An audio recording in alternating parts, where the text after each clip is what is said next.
இங்க பிறக்கிற எல்லா உயிர்களுக்குமே 4 தேவைகள் இருக்கு. காமம், அர்த்தம், தர்மம், மோட்சம். இப்ப இந்த காமம் உடலால அந்த ஐம்புலனால துய்க்கக்கூடிய எல்லா இன்பங்களுமே காமத்துலதான் சேருது. அடுத்து பாத்தீங்கன்னா அர்த்தம். அர்த்தம்னா என்ன அப்படின்னா உடைமைகள்.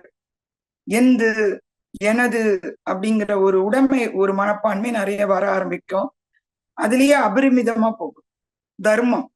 தர்மம் என்னதுன்னா கொஞ்சம் அறிவு சார்ந்து வர ஆரம்பிக்குது. உடல், மனம், அறிவு அடுத்துதானே வரிசையா வருது இல்லையா? இந்த அறிவு சார்ந்து வரும்பொழுது அந்த பராமரிக்கிற குணம் வர ஆரம்பிக்கும்.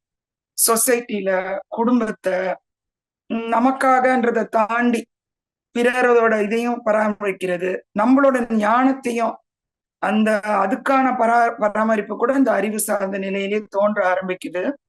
லாஸ்ட் மோட்சம். மோட்சம்னா எல்லாருக்கும் ஓரளவுக்கு தெரியும், அது ஆன்ம சார்ந்த நிலைன்னு.